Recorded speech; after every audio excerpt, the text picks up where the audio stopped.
Good morning. Appreciate y'all for tuning in and rocking with us for another edition of the Morning Breeze, man. Always rocking with you guys, as always, man.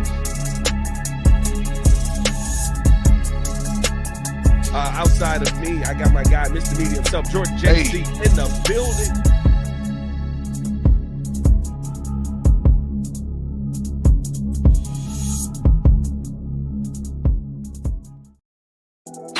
That's right. We back.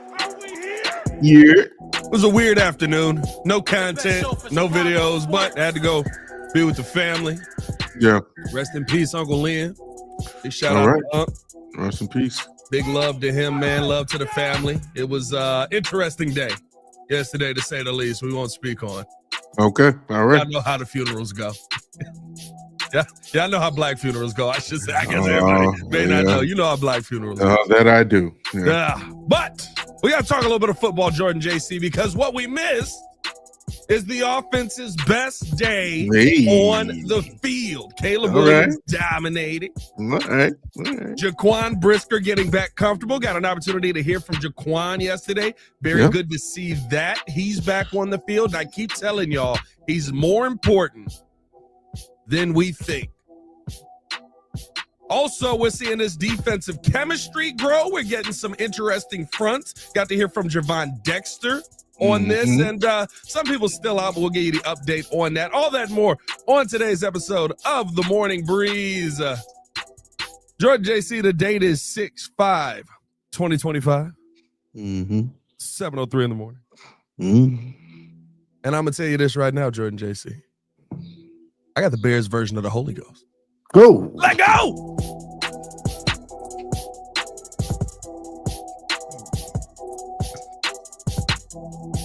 Big praise. Big praise. Oh, God. All right, too much.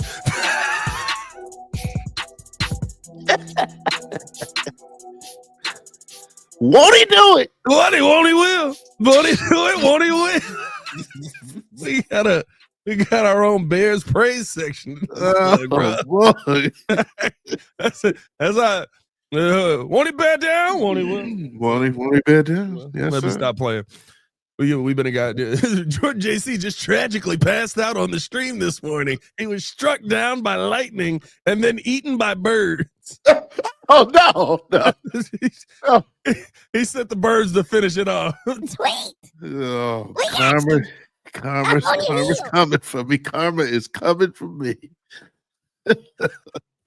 God. Hey, man, we appreciate y'all for tuning in to show love, as always.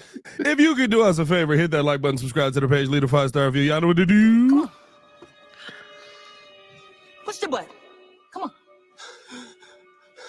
Push the button. Come on, push the button. Yeah, come on, push the button. You heard what she said. Y'all heard what Sue Young said. Hit the like button. Subscribe to the page. What did you say, Doc? I'm just laughing at it. Chat is always funny, man. Jay Greer's coming down with the Birdman vocals. JC flying any weather. That's right.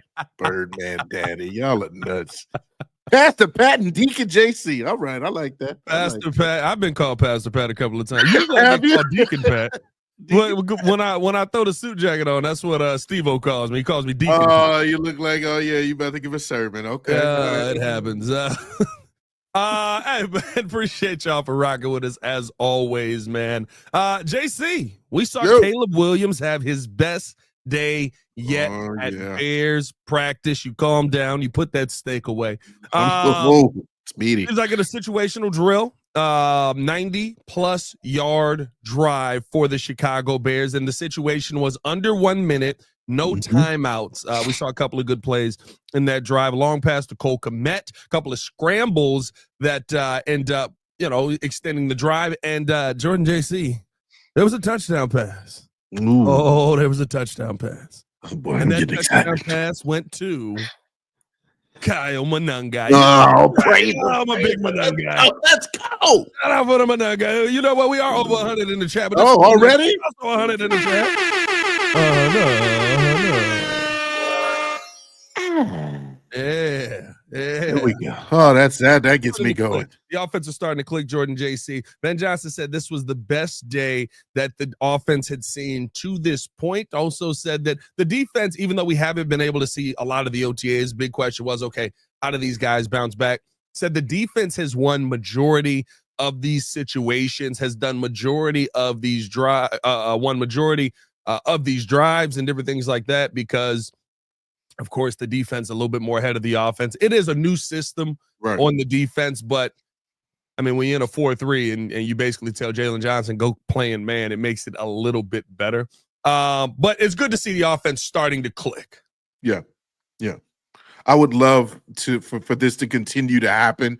It's exciting to hear. You heard Ben Johnson say that, it's almost as if Caleb turns into like the superhero when the lights are the brightest. It's as if the game slows down for him. So in those type of moments, those scenarios where you have a minute on the clock and it's time to drive down the field and turn nothing into something. We've seen that actually a number of times in his rookie season. And so you can tell that Caleb, that type of scenario, that type of game, that clutch gene, he doesn't shy away from it. He has it, and he finds a way to get the team down the field, at least to be put in a position to win. We saw how some of those things kind of backfired, not because of him, but because of mostly the coaching and the management of the game at the very end. But you love to see that, right? You love to continue to see that now the offense is clicking. Obviously, the defense has had a leg up in a lot of these different camps, as Ben Johnson has said, and then you said that's going to happen. That's kind of natural. The defense has kind of been together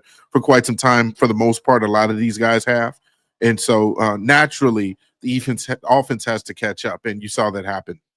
Yeah, and listen, they've been so focused on just getting the details down, right? How often have we talked about just the details. Literally, it's all anybody says, which tells you how much they're harping on the details. Yeah. But I thought it was good to hear from Ben Johnson. What he said on the 2-minute drive was, I know you haven't been to every single OTA so far, but I would say the defense has gotten better of the offense more often than not in all of those 2-minute situations, whether it's end of half or end of game. So it was good to see the offense stack a few plays together. That's a very tough situation. I think it was 90-plus yards in under a minute with no timeouts. So it was cool to see them stack some plays.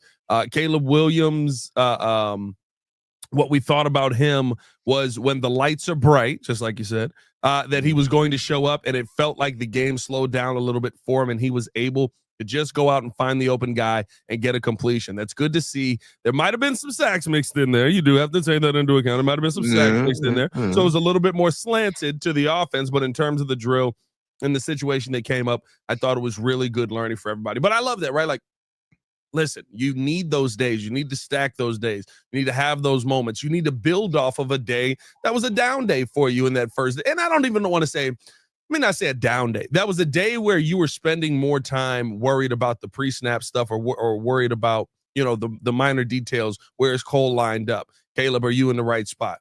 Is the hand placement right? And then you're just trying to get through the play, building on that and going into that next day. I think that to me is good to hear that the Bears were able to do, that the Bears offense was able to do that. And I think you hit the nail on the head, dog. Like, Caleb in those moments, end of game, end of half, in the no timeout, go out there and just ball out. For lack of a better term, go out there and be Superman. Yeah. He finds a way to get that job done. You know what I mean? Now, that always resulted in a win. Heck, in the game where they told him go be Superman, it resulted in him taking a terrible sack. Yeah, that's true. But I think more times than not in his rookie season, we saw Caleb Williams in these moments look really, really good. And that's exciting to see, man. Like the fact that he's finding the right guys, that he just naturally and instinctually can kind of, okay, I need to extend this play. And I didn't get a chance to see it again. I wasn't up there yesterday. But from what I've heard, there was a couple maybe sacks where it was like, I could say that's a sack. But Caleb gets away from things like that when he does his little, hey, here we go. Oh, watch the whoop, whoop, whoop, hey, oh, hey, duck, jump, little jump.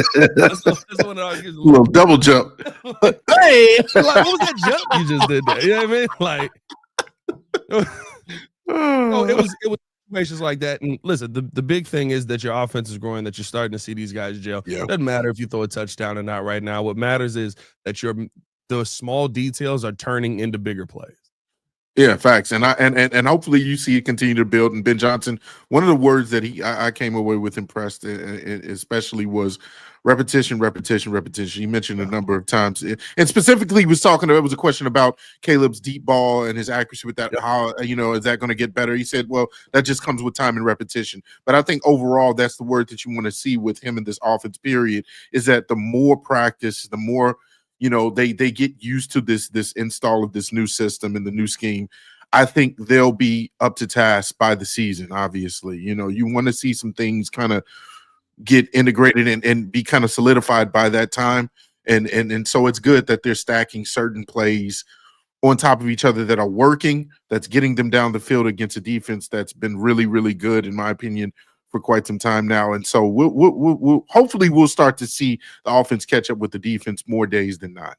And listen, that's the goal always, right? To see the offense continue to grow, especially here in Chicago. That's a big goal for us. I think with all the praise, you have to also look at, yes, things are gelling, but it does not mean that it is perfect. I love that later on, he's talking about Caleb Williams in the 7-on-7 drill. And apparently they kind of got on Caleb. They were getting after him because he was late on his reads, which is something that in this system that Ben Johnson is trying to run, you cannot do. He said on whether he was supposed to throw to somebody else in a specific 7-on-7 play in today's practice, said he was late. He needs to get there faster. And how Caleb responded to that, said he was awesome. He's doing a great job. He's very coachable.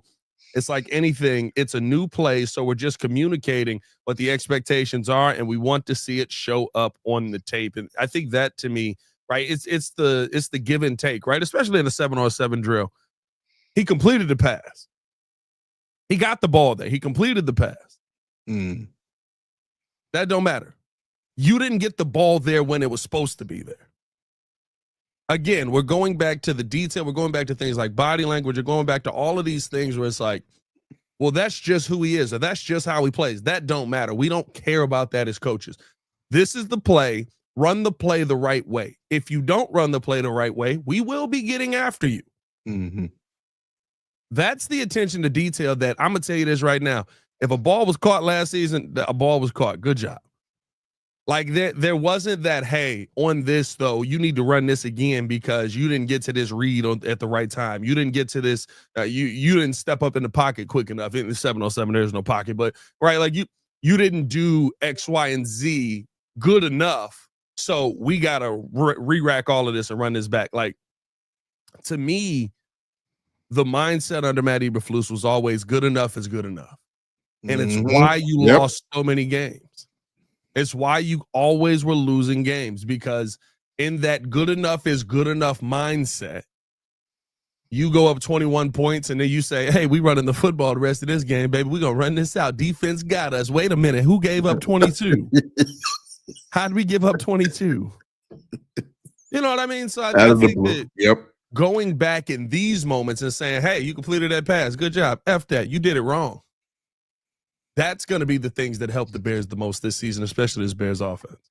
I have come away more and more impressed with Caleb's attitude every single day. And you talked about it in detail right there about how, there could be a few things, just the little things that are off.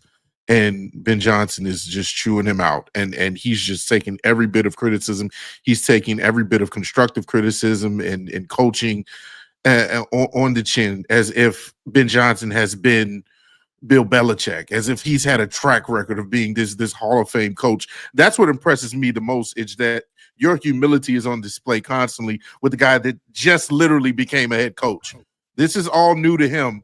I understand that he has a good reputation already in the league of being from a great team and being from a great offense and being the leader of that great offense, the genius that he is for the last 3 or 4 years and installing a great offense in Detroit. But the fact that you're relying on him to change all of these different things on the fly with you, your footing and trying to get the ball out quicker and saying, no, run that pass. And we need to make sure that your attitude isn't, wrong. And your body language is like, it's all of these things that he's just saying, I'm allowing you to change me into the guy you think I should be, because I trust that you're going to make me great or greater than what I've already been. I already got a Heisman. I got this. And I understand there's levels to it. But the fact that his humility to allow his coach to say, hey, do this better, do that better, and you're not getting any flack from your QB1, that shows, honestly, that even shows Caleb's leadership and ability to want to be better. So I love to see that. Yeah, very excited. I'll be up there at camp today. Hopefully we get to see more of that. I'll be dropping videos in the Discord. If you are not in the Discord, hit the link that is in the description. Tap into the Discord with us as well. We are talking in there all the time. I think we were talking. Did you see somebody dropped it in there? Did you see USA versus the world next year for the NBA? No. We're doing for the All-Star game. They're doing USA versus the world. I'm pretty sure the world's probably going to be very I'm not good. gonna lie to you. I'm a little bit nervous, dog. I'm like, who's running through that lineup of Jokic, Luka, and Giannis? Like, and SGA and somebody else, I think. But yeah, no, I got the world. I'm sorry. Yeah, we counting Canada as the world. I mean, well, now I guess now, they were our biggest ally, but I guess now, you know what I mean? It got weirdly political. Yeah, USA superstars are getting a little old in the tooth. If I see the roster that they got, I tell you who's not playing, LeBron James, but he's gonna take up that roster spot. Hey, man, we're going to keep this thing moving along. Hit that like button, subscribe to the page, leave a 5-star review. Y'all know what to do. Please hit the like button because it does help us share the video all the way around. Unless YouTube know with their stupid algorithms that they have going every day. Ever changing, that it's just all over the place. World 137 USA load man. Just a bunch of Kawhis on the team, huh? Yeah, exactly. I have no faith in USA team. It's our sport. But no. Appreciate y'all for showing love to the show as always, man. We're gonna take a quick break, listen to a word from our sponsors. And when we come back, we got to talk about this defense. Jaquan Brisker had another good day and actually got an opportunity to speak. I hate that I missed that. But Jaquan Brisker coming out and speaking, and Gervon Dexter talking about all the different fronts that could be coming from Chicago. Showing the guns off, too. Hey, bro, Dexter, big boy, bro. Somebody, I keep cracking up with muzzle like, he's looking slim. What about lean and mean? Okay. 320 is slim. Jordan JC prays for 320. No, I'm joking. I appreciate y'all for showing love. Hit that like button, subscribe to the page. We'll be right back right after this. Appreciate you guys for tuning in and watching the show. Today's episode of the podcast is brought to you by Aura. Have you ever done a Google search on your own name? You'd be surprised what pops up. Your full name, email address, home address, health records, your relatives. It's all out there. And that's why I've been using Aura, the sponsor of today's video. Aura shows me which data brokers are selling my information and automatically submits opt-out requests just for me. Cleaning up my information not only helps reduce the amount of spam I get, but it protects me from hackers who could use that information to help them access my social media, bank accounts, and other sensitive information. It's really simple to set up. I don't have to download several apps or go to things like antivirus, VPN, password management, parental controls, identity theft, but you can get all of that in one place with Aura. I get everything at one affordable price as well. You may already have one or two of these tools, but not having Aura is like leaving the front door locked while leaving the back door and windows wide open. For you to be able to take advantage of Aura, we got a special deal for you here today. Stop data brokers from exposing your personal information. Go to my sponsor at https:/aura.com/the Windy City. Again, that is aura.com/the Windy City to get a 14-day free trial and see how much of your information is being sold.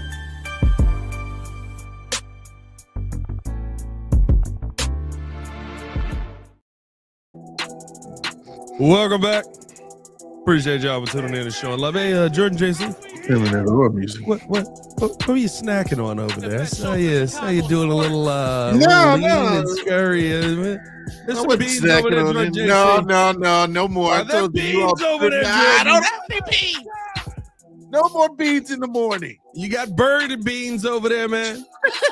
Okay, no meat and beans this morning. All I right, don't you all know. fought me away from it. We bullied you out of your pork and beans. Bullied away, You know what? yeah. I'm not gonna lie to you. I'm proud that we did that. I'm happy we did that. You should Oh, be eating pork and you beans proud? in the morning. Oh, you're So I got proud? here, All right, yeah. hot dogs and beans at 6 a.m. Grown man, I should be able to eat whatever I want. You can, but we're gonna bully you for it. We are over 200 in that shit. Hey. 200. Shout out to Fools Daily. Hit that like button, subscribe to the page, leave a 5-star review. Y'all Filet know pigeon. what to do, pigeon peas. Filet pigeon. I like that one. Filet pigeon. Filet pigeon. Oh, yes. You did like that one. I was concerned. Jesus. Feed the birds. I told you we Mary ate the Poppins. Did you say start singing Feed the Bird? That's what they got in here. Movie said Mary Poppins. From Mary Poppins? Are we getting Mary Poppins references? Feed the birds. Don't eat the seed. He's poisoned the seed. Don't eat the seed. Tweet.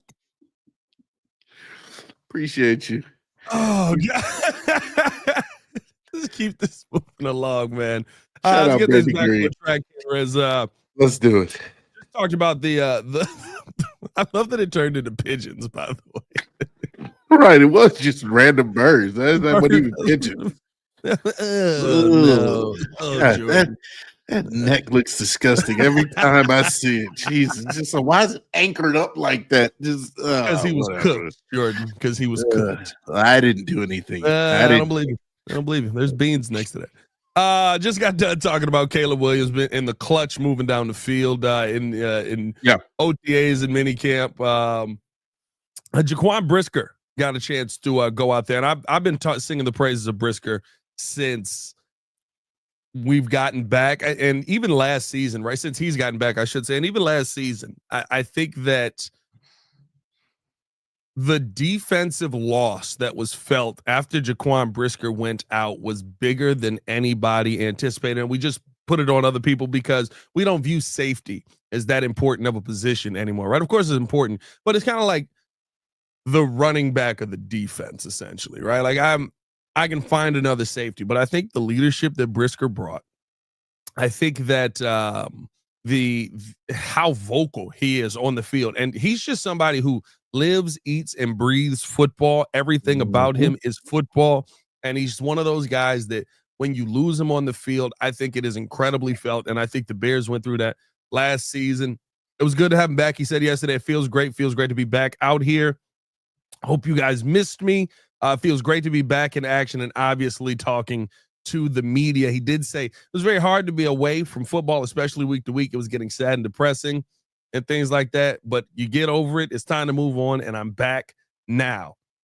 Talked about retraining his nervous system and, trying to just make sure that he's not dealing with the concussions, because if we're being real, like last year's concussion wasn't really on him. It was a free contact. Head up tackle, head out of the way, leaning in with the shoulder. Somebody comes in with the crown of their helmet. Who was that? Tommy. What's that dude's name? I forget. The It was tight end. Yeah, one the tight end off the Colts. Tommy is why am I thinking Tommy Sweeney? I don't think that's right. No. Excuse me. But either way, love the fact that Brisk is back. And I'll say this, JC, to me, if you're is it Tommy Tremble? Tommy Tremble, that's right. If you're getting a healthy season from Jaquan Brisker, it would be very difficult for me. Panthers tight end, we tweet. Yeah, my bad. It would be very difficult for me to not re-sign Jaquan to this team. It would be difficult. I mean, if he's coming back out there, and then we talked about it. If he's able to stay on the field, I mean, you can tell the impact that he has just from the standpoint of how he plays, and his leadership was very, very. It was felt when he was not on the field. Like you know that there's those certain players where they have an impact as soon as the game starts, whether it be a sack or a certain type of physical tackle where it's like, oh, we're playing to this level of aggression on defense, and this is where we're going to stay. So that's the standard for Jaquan Brisker. I love the way he talked yesterday about how, hey, he's been playing football since he was 4. He's not going to change up the way he plays. That was something that really stood out to me, because even though you do have some concerns over injury, this was a free contact injury, and it shouldn't change the way he plays. I mean, football is in him. Somebody who's pretty much depressed and sad when they're not doing what they love. I mean, that is essentially your life. Like you are a football player through and through. And so I love the things that he said. Love that, there were people that were checking in on him. He mentioned Montez Sweat. He mentioned a couple of other players that really were checking in and say, hey, we got this, just continue to heal up. Now, my question is whether or not he still was out because maybe, I don't know, he just had some odds with the last regime, or if there really someone saying him from the medical staff saying, hey, you do need to sit out even longer. Now, I'm not sure about that one. What was said is that, the medical staff said, hey, you can't play at this point, and so you're not going to play. I loved how he said that, he's not in any danger of maybe the R word that Courtney Cronin brought up, the retirement, because, he said if that was the case, then maybe his parents probably would have taken a different turn. I was no. What did I miss in the press conference? No. Courtney kind of said it in a way where it's like, are you concerned about anything with the R word? And then she even mentioned retirement. So it was interesting how it was questioned. But basically he said, no, I don't have any issues with thinking or contemplating about retirement. If that was the case, I feel like my parents, who are the number one people in my life, would have came to me and told me that maybe I need to consider that. And then I would have also considered it myself. And so because those two things are off the table, like, I'm all systems go. And you kind of felt like he wanted to just kind of like move past it. A lot of questions were obviously going to be asked about the concussion and how he feels, but I think he's just ready to get back on the field. Yeah, I think, listen, the retirement question comes up, and it keeps coming up like anybody's ever going to say, like, yeah, I'm done for concussions. Mm-hmm. Like, I get it. We're in a different era, a different age, but it's still football.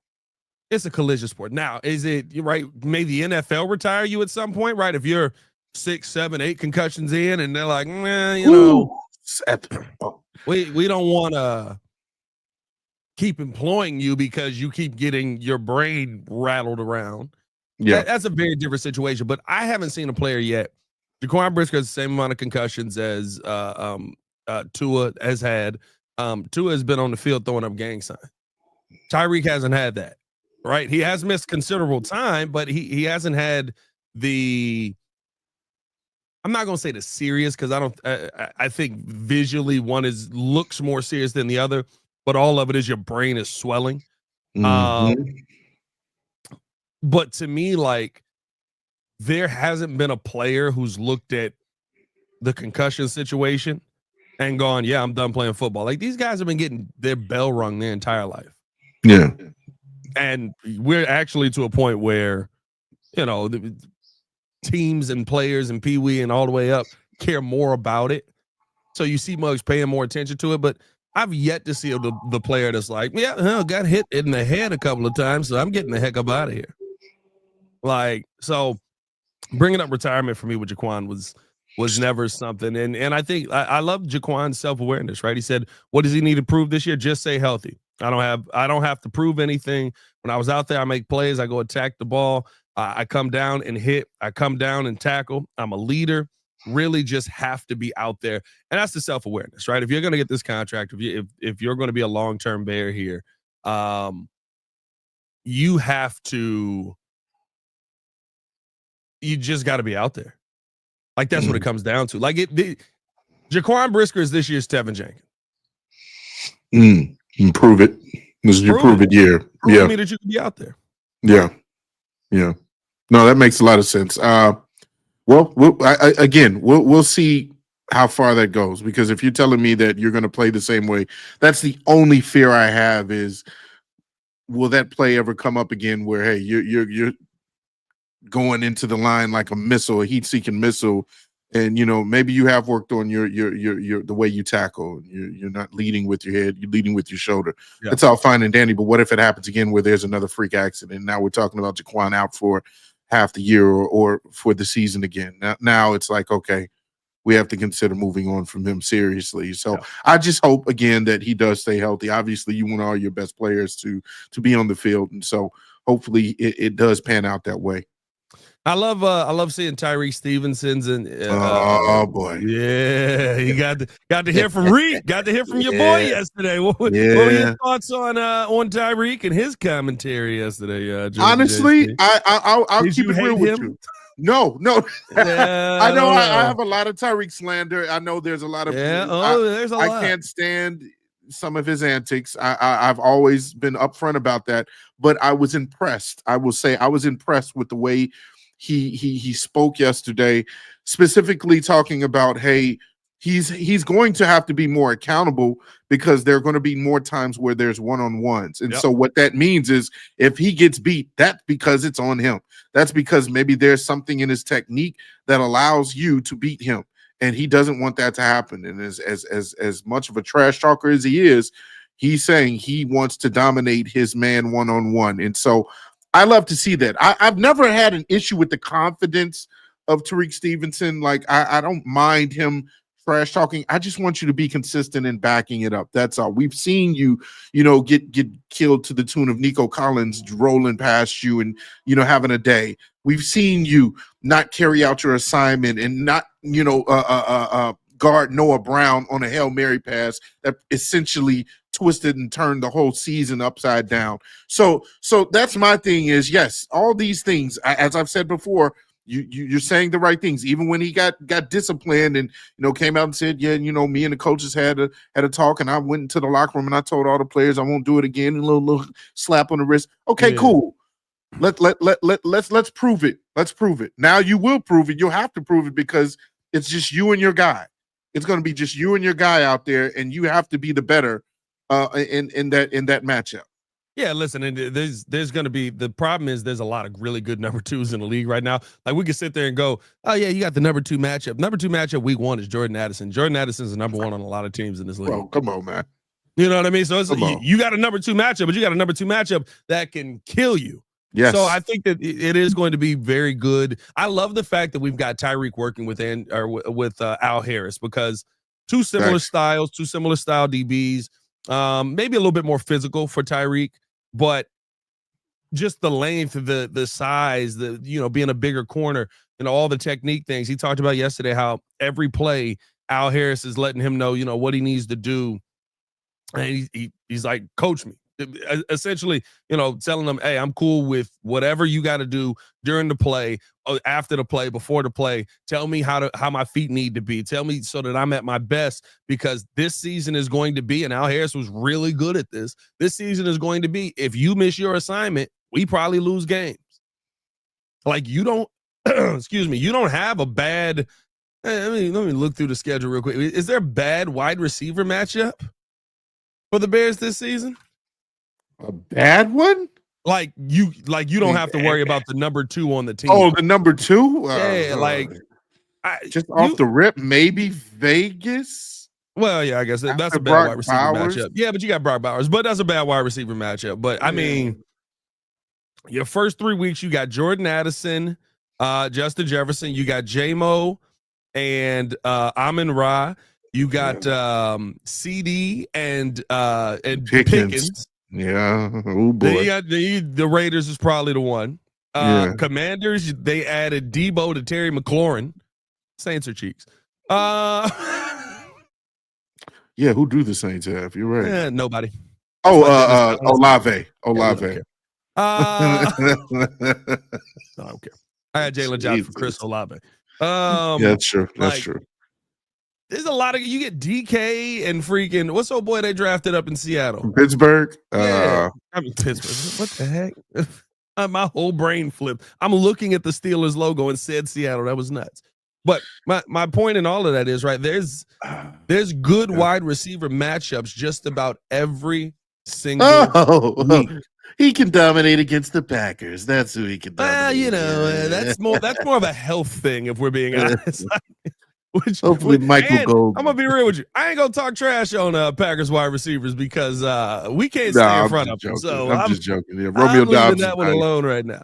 I Golden like to stay might in be front nice. of. I like to Yeah. talk trash, but there's dudes that I haven't even heard of on this team that have dominated us. Like, Yeah. it was a big receivers in last year's game. Who is this?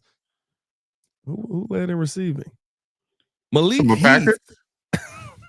Who the fuck on the is Malik Packers? Heath on the Packers last year? Oh, No, I'm saying is. just in that last game. Receiving for the Packers, Malik Heath was the leading receiver. Who is that? Steven said the Packers be college open against us last year. I guess. Bro. Yeah, I guess the spacing was bad. Ridiculous, bro. Yeah. We had a hard fought game versus Malik Heath and Dantavian Wicks. I know Dantavian Wicks. Yeah, I know that name. Yeah. Tucker Kraft got 36 yards Tucker off. Kraft's nice. He's a tight end. He's a nice tight end. Tucker Kraft's decent. Whatever. Whatever. Well, we'll get you back this year. But no, man, I'm excited to see that these guys the Tyrique, like you said, is coming with the right mindset. I think it's big that he's not shying away from last year. I do think it's getting weird now because it's like, okay, like he literally can't do anything about it at this point, and we're not in that season anymore. Like the Hail Mary play happened. Why would the new coaching staff come in and be like, oh my goodness, look at that. We saw that terrible play that's going to be replayed every single day of your life for the next 40 years. Did the coaches talk to you about that? Did anybody say, they're going to do something about that again? Like, it's over with, bro. Like, he can't go back and change it. And so I'm not worried about if the new coaches are coming in going, hey, you think you're going to taunt the crowd again and then try and tip the football? Like, clearly he's not. Yeah. I guess that wouldn't be a teaching point from the new staff because that technically should have already been nipped in the bud from the old staff, right? They claimed that they already had talked about it. He already went in front of the team and did what he had to do. And so would that be a good strategy to kind of bring that up to say, all right, now we got this new scheme in place. We need you to not do what you did last. You're kind of harping on it a little too much. So I do agree with it there. As much as I kind of get on Tyrique, I agree that it is time to move forward, and hopefully he learns, from everything that he did last year, and you have him paired up with one of the better defensive back minds in the league. And so we'll see. We'll see if he learns. Mugs want to see him like burn at the stake. like what y'all think was gonna happen? Like Al Harris was gonna walk in. I'll be honest with you. Hey, how's it going? I'm Al Harris. Nice to meet you. Yeah. I wanted to kind of get slammed through it. For Washington, right? Yeah. They said with you. You're absolutely right. I was one of those guys. That's what I wanted you were him to get. for? I wanted a pile driver for once, because I felt like the old regime kind of gave him, like I said, a slap on the wrist. But I'm done. I don't want to. Tyrique's, he's get a clean slate for me. Beautiful slate, clean slate. Let's just move forward. I won't be having any Tyrique slander anymore. Right? Listen, if he plays bad, there could be slander. I'm not saying he'll get my wrath. Yeah, he'll get your what? What was that first one? I said wrath. I don't know if that's where you were going. I think you saved yourself. I think you saved yourself, buddy. I'm not gonna lie to you. I'm proud of you for that one. I got nervous. I didn't know he'll get my wrath. What? What was that first word? Hey, George Jason, we over 300 in a chat. Over 400 in a chat. All right. 400. Overall, good day for the Chicago Bears, man. Appreciate y'all for showing love. As always, hit that like button, subscribe to the page. Hopefully, we see that continue today. Javon Dexter talked as well yesterday, and Dexter, bro, I'm telling you, bro, he's just a monster. He's was showing off yesterday. He's a monster, bro. Gervon Dexter walked past me, and I was like, he's bigger. And Musk keep telling me that like he slimmed down. I'm like, I interviewed this dude last year. He's bigger. Like he is much wider than he was last year. I don't care what nobody say. But It's a weird observation there, Steve-O. But the one thing that I do love about Javon Dexter at where we're at right now, he's not wrong, but it's a weird observation. I mean, I do think he's only going towards the mic. You want me right? Yeah. You want me to do it Yeah, that he way? wants you to see different angles, dog. You're gonna have to pay for that, buddy. Oh boy, Jordan JC's meaty fans. What I love about Javon right now is it's not about the talent as much because listen, at a minimum, Javon Dexter is going to come in. He's going to be a 3 technique. He's going to be there's going to be multiple fronts, all different kind of stuff, right? And he talked about that as much yesterday. But what I love about Javon is he's stepping up in leadership ways that I'm gonna be honest with you, I didn't expect. When you talk to Javon, he's kind of like very docile, very much more reserved. Not to say he's not like DJ Moore, but he's definitely like, hey man, you know what I mean? Like we're playing the game. We got to make this play. We missed it. I wasn't expecting him to be the one that's organizing workouts. I wasn't expecting him to be the one that is stepping up vocally. I wasn't expecting him to be the one. He talked about it as much yesterday. He said on the workout that he put together in Miami, he said, I'm learning to be a leader. I would say just growing up, you know what I mean? Going into year 3, I played a little ball. So just taking that next step into doing some of those things and trying to step up and be the guy. Like that's the kind of mindset that I love to hear from Javon Dexter, because we sat here all last year and we were like, there's got to be accountability. There's got to be accountability. There's got to be accountability. Having accountability from the young players that you drafted to reshape this team is the biggest thing that you can have. Mm-hmm. Like, it's nice having Grady Jarrett here. It's nice having Joe Thuney here. They're going to be gone in a few years. 3 years at the max, right? If there's a resurgence in Grady Jarrett's career, that'd be phenomenal. But we expected Grady Jarrett to come in here and be that vocal leader immediately. And Grady's like, yeah, I rolled with Javon. Javon did this. And you know, he even said, for me, when I watch defensive linemen like Montez Sweat, he shows his leading in a way vocally. I'm following him. So there's different types of leaders. We obviously have Grady now, who's the lead by example, and he's vocal. So I think a defensive line definitely needs a guy, you know what I mean? And needs that guy. And I can step up and let you know. Like, it's good to hear that. No, it's definitely good to hear that. Oh, shout out Dan Tanner for the chat. Dan Tanner with the super chat. Say good morning, fellas. Thanks for the last while I'm trying to work out JC's wrath. LOL. Right, it's coming if he doesn't pan out. OL. Laughing out loud a lot. No, but I certainly agree with you. That was one of the things that was impressive to me. You don't really see Javon Dexter as, like you said, that vocal, loud type of guy. But I mean, if he's taking on more of a leadership role, that's really good to see. He's trying to put it all together in his 3rd year. And you know, he talked about one of the things he needs to work on is consistency. You've seen flashes of, I wouldn't say greatness, but really, really good play from Javon Dexter, and which is why we were so, you know, impressed with the start of his season when it was him and Billings. And then he kind of tailed off and kind of just plateaued. But my thing is, I think he's working on just staying consistent. That is the name of the game. That's what makes a player go from good to great or great to really, really special, you know, is can you continue to, you know, have those moments where you're not going through lulls and it's like, oh, we don't really kind of see or feel Javon Dexter in the game. And then, out of nowhere, he makes an explosive play. Now we want to see you make, you know, 5, 6, 7 explosive plays during a game where, you know, even just your pressure kind of create some sort of chaos for the offense or for your opponent. And so love to see that. And then I think it goes a long way as far as with the leadership and the mentoring as well. That's why when we talked about yesterday, Ben Johnson, you know, implementing this nobody's above being yelled at. You know, you have those guys at the top of the roster, your Cole Kmets, your Javon Dexters, like that carries over very well. And now you have guys like Javon that's like, okay, there's a certain standard to be set here.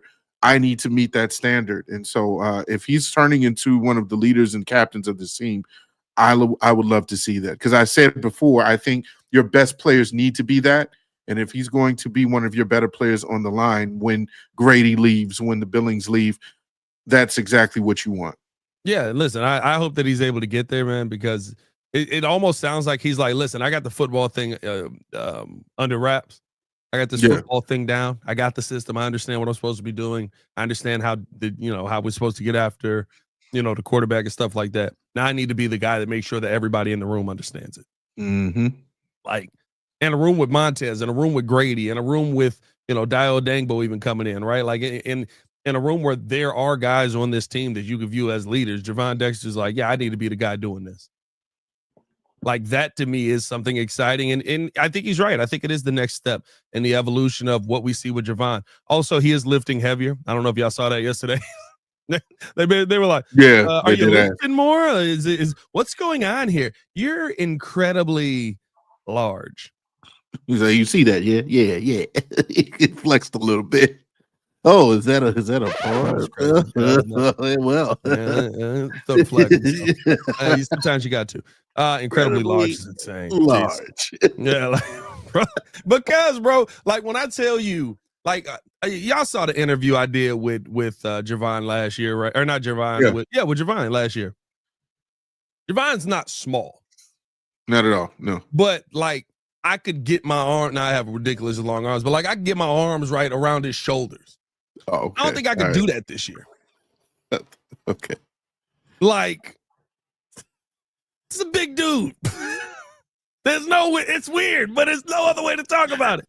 I'm glad you said arms around his shoulders because that's you calm yourself down. It's like, he's a big dude. I can get my arms around. That's enough. That's enough stakes for you. You know what, Meaty? We're gonna get up out of here. We appreciate y'all for tuning in and showing love. Hit that like button, subscribe to the page. Leave a 5-star review. Y'all know what to do. Follow us on everything, man, at the Windy City Breeze, at the Designer. You stop it now. You stop yourself. As always, man. For Mr. Media himself, George JC, it's your boy, at the Designer. Back at it again. Y'all stay safe out there, Chicago. Bedtime. One love. Peace. I'm getting out of here for you. We got to get flags for this show. I'm going to buy my own flags.